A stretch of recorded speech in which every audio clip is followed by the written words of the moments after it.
할렐루야, 할렐루야. 예. 벌써 3월의 첫 주일이 되었습니다. 이제 봄이 오고 있습니다. 여러분 마음속에 건강의 문제라든지 또 이 금전적인 문제 때문에 꽁꽁 얼어붙었던 모든 그런 마음들이 녹아서 여러분에게 정말로 기쁨의 날이 찾아오고 또 여러분 가정에도 추위가 사라지고 꽃이 만발하는 하나님의 은혜가 충만하시기를 주님의 이름으로 축원합니다. 윌리엄 버클리가 이런 말을 했습니다. 무릇 자신의 뜻을 정한 사람은 언제 어디서 누구와 함께 일할 것인지를 정해야 한다 그랬어요. 비전도 중요하지만 어디서 언제 누구와 같이 일하는가가 그 미션 그리고 비전 못지않게 중요하다고 하는 것입니다. 오늘 본문 13절을 보니까 예수님이 자라나신 나사렛을 떠나서 스불론과 납달리 지경 해변에 있는 가버나움에 가서 사셨다 그랬어요. 그러니까 이사를 하신 것입니다. 자라온 고향 나사렛을 떠나서 가버나움으로 완전히 이사해서 한 번 들른 게 아니라 가서 사셨다 그랬어요. 지도를 보시면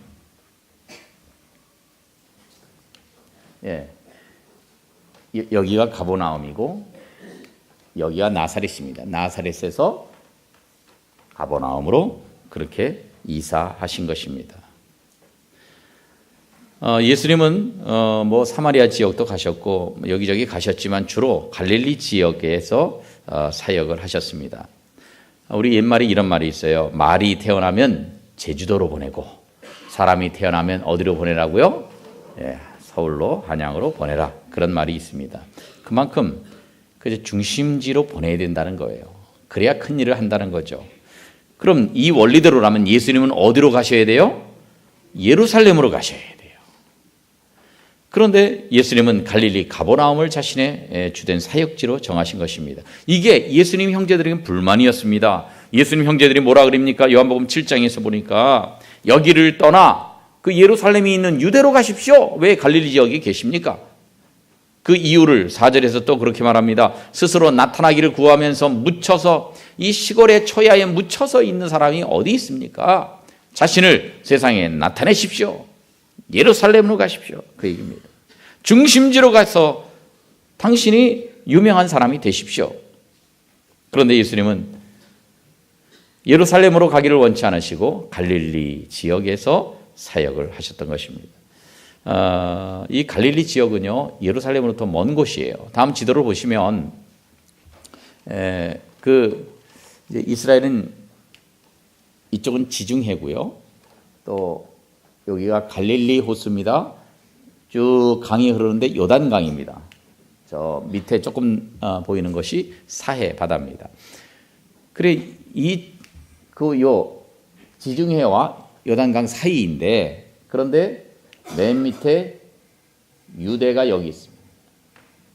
예루살렘이 여기 예루살렘이 그리고 나서 사마리아가 이렇게 막혀 있습니다. 그리고 그 위에 갈릴리입니다. 유대 사람들은 갈 때에 사마리아를 통과하지 않고 강을 건너서 요단강 동편으로 해서 갈릴리를 갔어요. 그러니까 이 유대 사람들 또 예루살렘 사람들이 보기에는 갈릴리가 굉장히 먼 곳입니다. 동떨어져 있는 곳입니다. 사마리아로 막혀 있는 곳입니다. 그러니까 별로 그곳은 이렇게 중심지로 생각하지도 않고 자기네 땅은 땅인데 별로 중요하게 생각하지 않는 그런 지역이었습니다. 촌구석으로 생각했어요. 그런데 예수님은 그 촌구석 멀리 있는 갈릴리에서 대부분의 사역을 하셨습니다. 물로 포도주를 만드신 기적을 행하신 곳이 가나인데 역시 이것도 갈릴리 지역입니다. 산상설교를 하신 것도 역시 갈릴리 지역입니다. 나사렛에서 자라나셨고 나인성 과부의 아들을 살리셨고 베세다 들녘에서 오병이어의 기적을 행하셨고 갈릴리 바다의 풍랑을 잔잔케 하시고 등등 이 모든 것들 다 갈릴리 지역에서 일어나는 일들입니다. 오늘 말씀에 나오는 가버나움도 역시 갈릴리에 있습니다. 그러면 예수님이 이 갈릴리를 사역지로 정하시고 이곳에서 사역을 시작하신 이유가 무엇이 있겠습니까? 왜 예루살렘으로 가시지 않고 이곳에 이 갈릴리에서 사역을 하셨겠습니까? 첫째, 이 갈릴리에는 사람이 많았어요. 인구가 많았어요. 갈릴리는 가로 40km, 세로 80km 정도의 그 작은 지역입니다. 그런데 인구 밀도가 아주 높았어요. 여기가 땅이 비옥했습니다. 그러다 보니까 자기 땅 없는 사람들, 먹고 살 게 막연했던 사람들이 이 갈릴리로 많이 몰려왔습니다. 그래서 사람들이 많았어요. 갈릴리에만 하더라도 204개의 마을이 있었고, 그리고 마을마다 평균 5,000명씩이나 살고 있었다는 거예요. 그러니까 많이 살았어요. 인구가 많다 보니까 예수님은 많은 사람들이 복음을 들을 수 있도록 사람들이 많은 이 지역을 선택하셨던 것입니다. 나중에 예수님이 제자들을 부르시면서 19절에서 이렇게 말씀하십니다. 내가 너희를 사람을 낚는 뭐가 되게 하리라? 어부가 되게 하리라. 어부는 그물을 던질 때에 물고기가 없는 곳에서 던집니까? 물고기가 많은 곳에서 던집니까? 물고기 많은 곳에 가서 던진단 말이에요. 그것처럼 예수님도 사람들이 많은 이 갈릴리 지역을 선정해서 복음의 그물을 던지신 것입니다.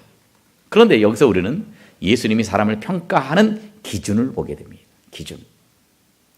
우리는 돈 많은 사람, 권력 있는 사람, 그런 사람을 아주 귀하게 보고, 그렇지 않고 아무것도 가진 것도 없고 아무것도 배운 것도 없고 아무 권력도 없는 사람은 하찮게 보는 경향이 있잖아요. 어떻게 똑같은 사람이에요? 다르지. 그렇게 생각을 하는데 예수님은 그렇지 않았다는 겁니다. 당시에 예루살렘은 정치, 종교, 경제, 문화의 중심지였습니다. 여기에 대제사장, 모든 제사장들, 서기관들, 그리고 바리새인들 여기에 몰려 살았습니다. 돈 많은 사람, 권력 있는 사람, 지식층 다 모여 살았습니다. 어찌 보면 서울로 보면 강남 쪽인지도 몰라요. 어쨌건 그런데 그런 사람들이 귀하게 생각됐더라면 예수님은 예루살렘으로 가서 사역을 하셨을 것입니다. 그런데 주님은 예루살렘이 아니라 갈릴리를 사역지로 정하셨잖아요. 이것은 예루살렘에 사는 사람이든지 갈릴리에 사는 사람이든지 전부 다 모든 사람을 똑같은 영혼으로 보셨다고 하는 것을 우리에게 증명하는 것입니다. 돈이 많든 적든, 권력이 있든 없든, 지식이 많든 적든 모두가 고귀한 영혼입니다. 그래서 똑같은 영혼이라면 한 사람이라도 더 많이 구할 수 있는 이 갈릴리 지역, 비록 가난하지만 영혼이 많은 이 지역을 선택하셨던 것입니다. 그것이 우리에게는 얼마나 은혜가 되는지 몰라요. 여러분, 우리가 무슨 세상적으로 보면 대통령하고 우리하고 비할 바가 되겠습니까? 장관하고 우리하고 상대가 되겠습니까? 우리 100명이 모여도 장관 한 사람보다 그 영향력이 많지 않다고 볼 수 있겠죠. 그러나 우리 주님은 그렇게 안 보신다는 거예요. 세상은 뭔가 가진 사람들을 귀하게 여기지만 예수님은 한 영혼 한 영혼이 모두가 똑같다 여기시고, 우리가 세상에 내놓을 것이 없을지라도, 우리가 자랑할 것이 없을지라도, 돈 없고 백 없다 할지라도, 그래도 하나님은 우리를 귀하게 여기시고 고귀한 영혼으로 보시고 엄청난 사람들과 똑같이 취급하고 계시다고 하는 이 점에서 우리가 힘과 용기를 얻는 것입니다. 그렇습니다. 주님은 여러분을 귀하게 여기십니다. 천하의 엄청난 사람들과 하나도 다를 바 없이 차별 없이 여러분을 사랑하고 계시는 줄로 믿으시길 바랍니다. 그 예수님은 그렇게 말씀하십니다. 다 똑같은 영혼이다 말씀하세요. 그렇습니다. 우리도 다 똑같은 영혼들입니다.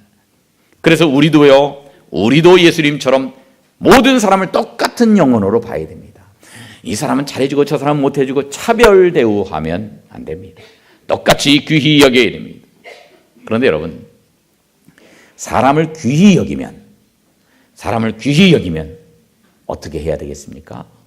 그 사람을 귀히 여긴다면 그 사람에게 복음을 전해야 됩니다. 왜냐하면 그냥 내버려두면 예수 믿지 않다가 결국은 지옥 가서 모진 고통을 받아야 되는데, 그 사람을 귀히 여긴다면 어떻게 전도하지 않을 수가 있겠습니까? 아유, 저 사람이야 대단한 사람도 아닌데 별 가치 없는 사람인데 그냥 지옥 가게 내버려 두지. 귀하게 여기지 않기 때문에 그렇습니다. 복음 전하지 않는다는 것은 그를 귀히 여기지 않는다는 것을 의미합니다. 그래서 우리는 주변에 있는 분들을 전도해야 됩니다. 그분들이 귀하게 느껴진다면 전도해야 됩니다. 따라합시다. 이번 주에 누구를 전도하시겠습니까? 옆에 있는 분들에게 그렇게 인사하겠습니다. 시작. 이번 주에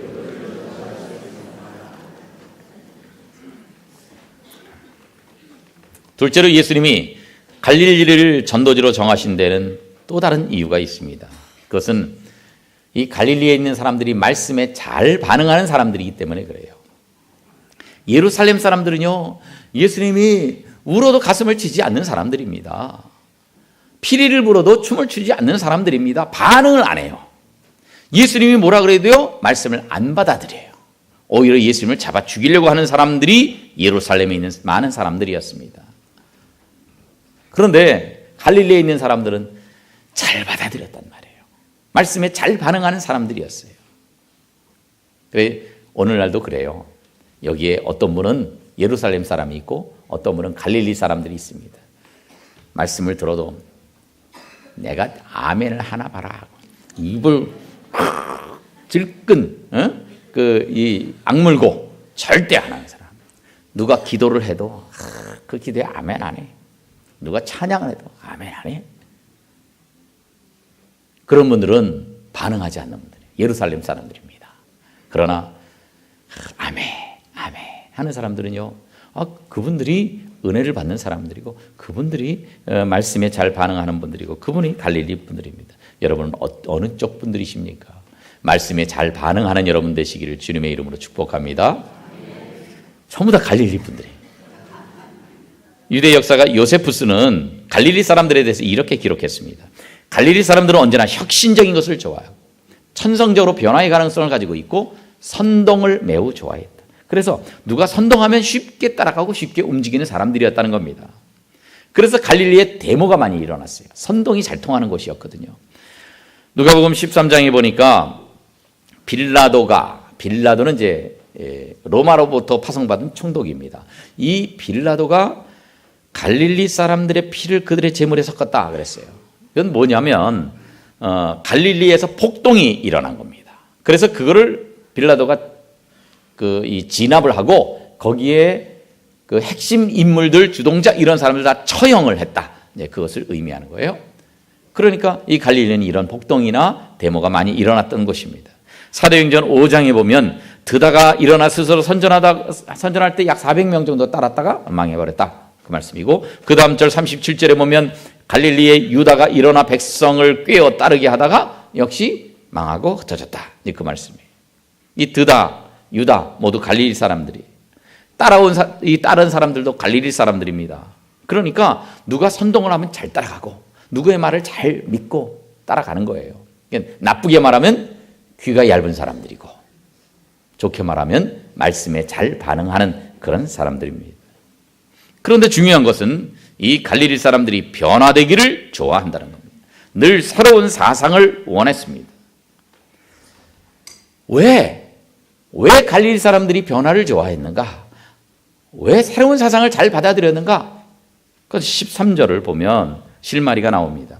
13절에 보면 스불론과 납달리 지경 해변에 있는 가버나움이라고 말씀합니다. 그 다음에 15절에 보면 스불론 땅과 납달리 땅에 있는 그 이방의 갈릴리를 말씀합니다.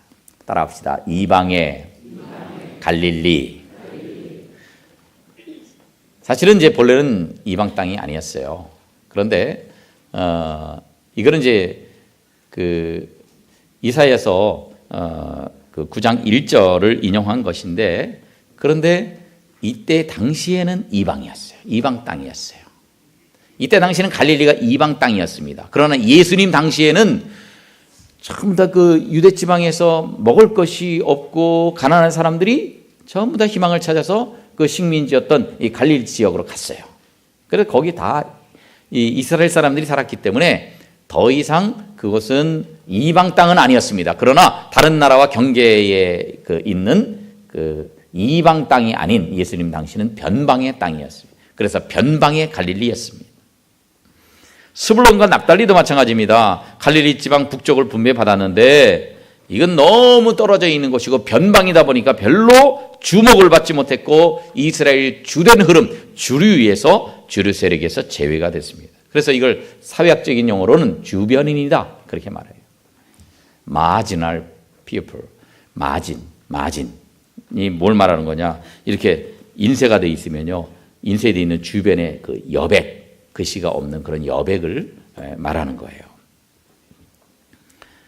가장자리 여백. 그러다 보니까 중심 인물이 아니고 중심지가 아니고 그냥 가장자리에 있다는 겁니다. 소외된 사람이라는 겁니다. 덜 중요하다는 겁니다. 주류가 아니라 비주류라는 겁니다. 그런데 여러분, 자, 어떤 공동체, 어떤 사회든지 주류가 있어요. 주류. 그곳을 이끌어가는 주류가 있습니다. 그리고 이끌어갈 만한 힘이 없는 좀 소외된 사람들, 비주류가 있습니다. 그러면 새로운 변화를 잘 받아들이는 사람들은 주류이겠습니까? 비주류이겠습니까? 주류가 잘 받아들이겠습니까? 비주류가 잘 받아들이겠습니까? 가만히 생각해 보세요. 가만히 생각해 보면 갈릴리가 잘 받아들였다 그랬잖아요. 그러면 주류가 잘 받아들일 것 같아요? 비주류가 잘 받아들일 것 같아요? 예. 주류는 어차피 기득권을 갖고 있습니다. 지배층입니다. 그러니까 새로운 질서가 필요하지 않아요. 새로운 사상이 필요하지 않아요. 요대로 계속 가기를 원하는 겁니다. 바뀌기를 원치 않습니다. 바뀌었다가는 뭔가 잘못될 수도 있거든요. 그러니까 기득권을 가진 사람들은 변화를 원치 않습니다. 그런데 어차피 가진 것이 없어요. 소외된 계층이에요. 그러면요, 차라리 변화되는 것이 낫다. 어차피 잃을 게 없으니까. 그래서 뭔가 달라져야 나아질 가능성이 있기 때문에 새로운 변화를 잘 받아들이고 그런 것들을 추구하는 것입니다. 그런 점에서 갈릴리 사람들이야말로 천국 복음을 받아들일 가능성이 제일 높은 사람들입니다. 왜냐하면 예루살렘은 유대교의 전통에 꽉 막혀 있어요. 그러니까 그 전통을 절대 안 벗어납니다. 거기는 지도층들이 있고 지배계층이 있고 기득권 세력들인데 왜 그걸 바꾸겠습니까? 예수님은 유대교가 아닌 새로운 복음을 전하시는데 그걸 받아들일 그런 사람들이 아니었습니다. 그러나 갈릴리는 안 그랬어요. 갈릴리는 예수님의 새로운 복음, 유대교와 다른 이 복음을 받아들일 마음의 준비가 되어 있는 사람이었습니다. 그래서 아까 말씀드린 유대 역사가 요세푸스가 이런 글을 덧붙입니다. 갈릴리 사람들은 두려움이 없는 사람들이었다. 비겁하지 않았다. 이익보다는 명예의 열망이 더 강했다. 그랬어요. 이들을 상대로 예수님이 사역을 시작하신 것입니다. 그랬더니 이 가난한 사람들, 갈릴리 사람들에게 어떤 일이 일어납니까? 오늘 본문 16절에 보니까 이런 말씀이 있어요. 같이 읽어볼까요? 시작. 흑암에 앉은 백성이 큰 빛을 보았고 사망의 땅과 그늘에 앉은 자들에게 아멘. 흑암에 있는 백성들이었는데 갈릴리 사람들이 예수님이 그곳에서 복음을 전하시니까 큰 빛을 보게 되었다는 겁니다. 이 이사야서 9장 1절 2절의 말씀이 예수님의 사역으로 갈릴리에서 그대로 이루어졌습니다. 지금도 그래요. 아쉬운 것이 없는 사람들은 복음을 받아들이지 않는 경향이 많습니다. 나 아쉬울 게 없는데 나 다 가졌는데 뭘 또 교회 나가야 돼. 귀찮게? 그럽니다. 그러나 힘들고 어렵고 고통받고 그런 분들은 갈급함이 있습니다. 그래서 다 그런 건 아니지만 그들이 훨씬 더 복음을 받아들일 가능성이 열려져 있습니다. 여러분, 오늘도 우리들은 그들에게 가야 됩니다. 흑암에 앉아있는 백성들에게, 사망의 땅과 그늘에 앉아있는 자들에게 우리가 빛을 가지고 나아가야 합니다. 그래서 이 많은 영혼들에게 복음을 전하고 그들에게 빛을 비치고 그들의 삶이 달라지도록 그렇게 역사하는 복된 성도들 되시기를 주님의 이름으로 축복합니다. 또 갈릴리로 정하신 데는 예수님이 갈릴리를 사랑하셨기 때문에 그렇습니다. 예수님은 갈릴리 사람으로 불려지셨습니다. 마태복음 26장에 보면 베드로가 이제 예수님을 3번 부인하는 장면이 나오잖아요. 거기서 3번 예수님 모른다 그럽니다. 그때의 일입니다. 그때 한 여종이 뭐라고 말을 하냐면 너도 베드로도 예수와 함께 있었지 않느냐? 그러면서 그 예수님을 이렇게 수식합니다. 갈릴리 사람 예수. 그러니까 이때 많은 사람들이 예수님의 별명으로서 갈릴리 사람 이렇게 불렀다는 거예요. 그런데 그 갈릴리 사람으로 불려질 정도로 그것을 싫어하지 않으셨어요. 갈릴리 사람을 좋아하셨기 때문에 그렇습니다. 그래서 예수님이 나사렛에서 사실 때는 나사렛 사람이라고 일컬음 받았습니다. 그런데 이제는 갈릴리 사람으로 불리우게 되었습니다. 이 갈릴리를 사랑하셨습니다. 그리고 그 피와 땀과 눈물을 갈릴리에서 쏟으셨습니다. 그래서 예수님이 십자가에서 돌아가시고 사흘 만에 부활하시고 나서 그 갈릴리로 가셨어요. 부활하시고 나서 갈릴리를 가신 거예요. 마가복음 14장에 보니까 내가 살아난 후에 너희보다 먼저 어디로 가리라? 갈릴리로 가리라 예언하십니다. 마가복음 16장에 보니까 예수님이 부활하셨는데 그때에 제자들이 왔어요. 천사가 말을 합니다. 뭐라 그러냐? 야, 예수님 벌써 전에 말씀하시지 않았느냐? 너희보다 먼저 갈릴리로 가셨다. 그러니까 너희가 거기 가서 만나 뵈어라. 그렇게 이야기를 한단 말이에요. 그렇습니다. 부활하시자마자 갈릴리로 가실 정도로 예수님은 갈릴리를 사랑하셨습니다. 갈릴리를 귀히 여기셨습니다. 오늘도 우리가 우리의 전도 대상자들을 귀하게 여겨야 됩니다. 우리가 전도하고자 하는 지역을 사랑해야 됩니다. 우리가 이 지역을 사랑해야 돼요. 우리가 서울 내에는 있지만, 신림동이 서울 안에는 있지만, 그러나 저기 강남이라든지 무슨 뭐 명동이라든지 이런 데에 비하면은 변방이라고도 볼 수 있습니다. 그러나 우리가 이 신림동을 부끄러워하지 말아야 됩니다. 신림동을 사랑해야 됩니다. 이곳에 사는 사람들을 사랑해야 됩니다. 그래야 우리가 이것을 변화시킬 수가 있습니다. 전도는 흑암에 앉아있는 사람들에게 생명의 빛을 비춰줍니다.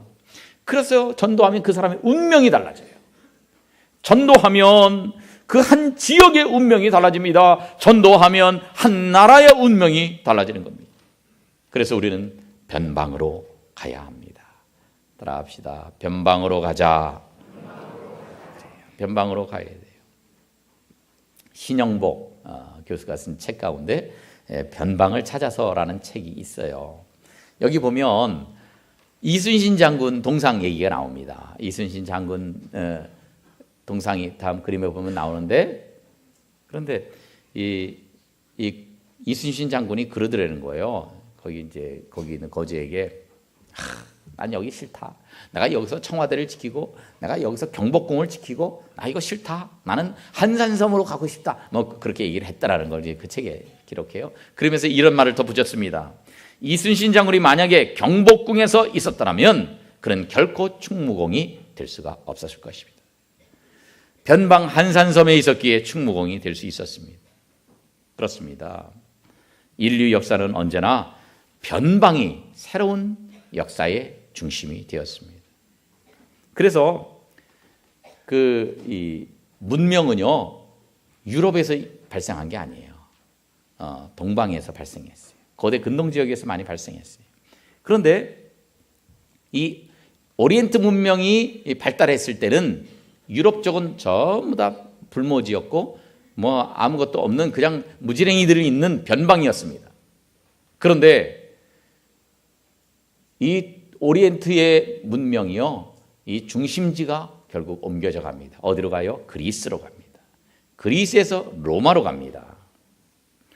그리고 로마 시절에는 변방이었던 합스부르크 왕가가 있는 그쪽은 변방이었는데, 비잔틴 그쪽이 변방이었는데 나중에는 그쪽으로 문명이 중심지가 옮겨가게 됩니다. 또 이때 합스부르크 왕가가 유럽을 통치하고 있을 때는 네덜란드는 변방이었고 영국도 변방이었어요. 그런데 역사의 중심지가 다시 네덜란드로 영국으로 옮겨가는 거예요. 영국이 전 세계를 지배하다시피 했을 때에, 그때에 미국은 진짜 변방이었어요. 그런데 영국에서 미국으로 또 역사의 중심지가 옮겨가지 않았습니까? 그렇게 인류 문명은 그 중심지가 계속해서 변방으로 흘러가는 역사였습니다. 그런데 여러분, 왜 역사의 중심지는 쇠락해가고 이 변방이 역사의 중심지로 변화가 되었겠습니까? 그것은 중심부가 쇠락했기 때문에 그래요. 중심부가 변화해야 되는데 변화하지 않았기 때문입니다. 그래서 창조적인 생명력을 잃어갔기 때문입니다. 변방이 새로운 중심지가 된 이유는 뭐냐면은 변방은요, 새로운 것을 받아들일 준비가 되어 있단 말이에요.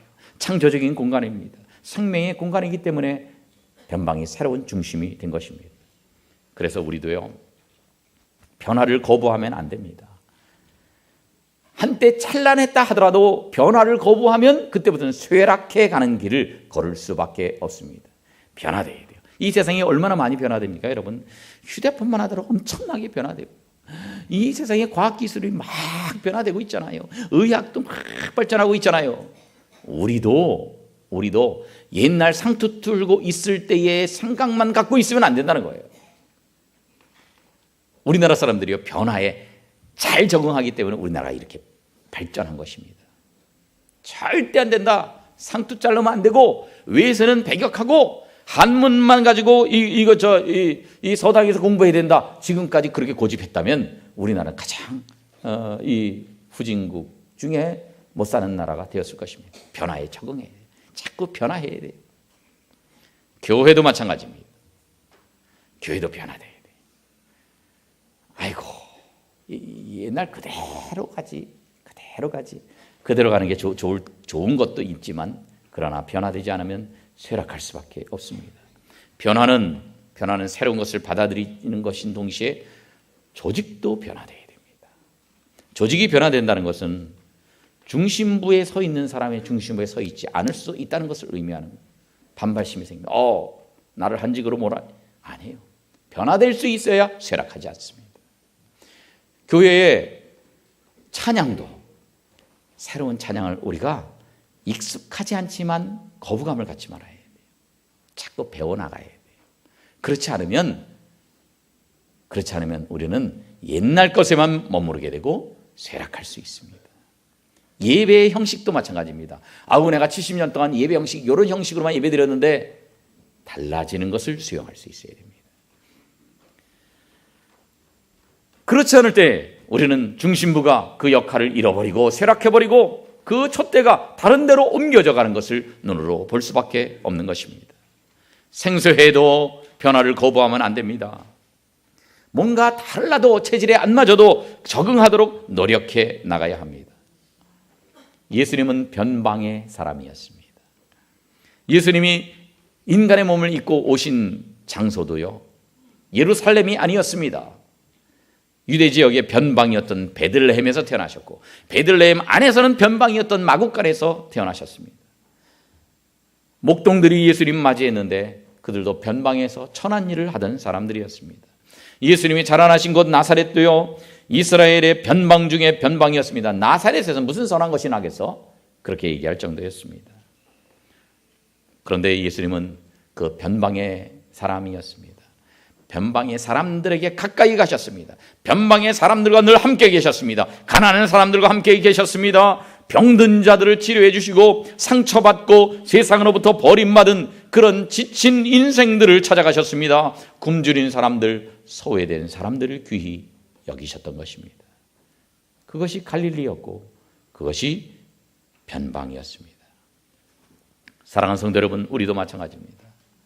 우리도 내가 출세하고, 내가 돈 더 많이 벌고, 내가 그 지위가 높아지는 일에만 관심 갖지 말고 변방 사람들의 위치로 내려가야 합니다. 예수님이 높고 높은 하늘 보좌를 버리시고 그곳에서 볼 때 이 땅 죄악 세상은 변방과 같았지만 이 변방인 이 세상으로 내려오신 것처럼, 그래서 우리가 구원받은 것처럼 우리도 변방 사람들의 위치로 내려가야 합니다. 올라가려고만 하지 말고 내려가려고 하는데 마음을 두어야 됩니다. 가난과 소외와 멸시와 억압과 슬픔의 자리로 내려가야 합니다.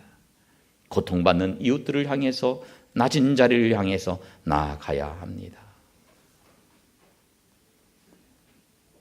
예수님이 변방의 사람이신 것처럼 우리도 변방의 사람이 되어야 합니다. 예수님이 변방을 중히 여기신 것처럼 우리도 소외받는 사람들을 중히 여겨야 됩니다. 그래서 우리가 낮아지고 그들에게 다가가고 그들에게 적응하고 그들을 도와줄 수 있어야 됩니다. 그래서 그들에게 복음도 전하고 그들을 변화시키고, 그래서 차기에는 그 변방에 있는 사람들이 역사의 중심이 될 수 있도록 그렇게 만들어야 하지 않겠습니까? 아무쪼록 어떻게 보면 우리도 변방의 사람들인데 우리도 주 안에서 새로운 역사의 주인공이 되고, 우리가 볼 때 더 어려운 사람들을 우리가 돕고 기도하고 복음을 전함으로써 그들도 장차 역사의 중심 인물이 될 수 있도록 그렇게 만드는 변방의 갈 일을 새롭게 하는 복된 성도들 되시기를 주님의 이름으로 축원합니다. 기도하겠습니다. 고마우신 아버지 하나님, 우리가 영혼이 많은 곳으로 가게 해 주시옵소서. 소외된 영혼들에게 다가가게 해 주시옵소서. 그들을 진정으로 사랑하게 해 주시옵소서. 그래서 그들에게 복음을 전하여 그 영혼들이 이 변방이었다가 중심이 되고 새 역사의 주인공이 되는 역사가 있게 해 주시옵소서. 예수님의 이름으로 기도하옵나이다. 아멘.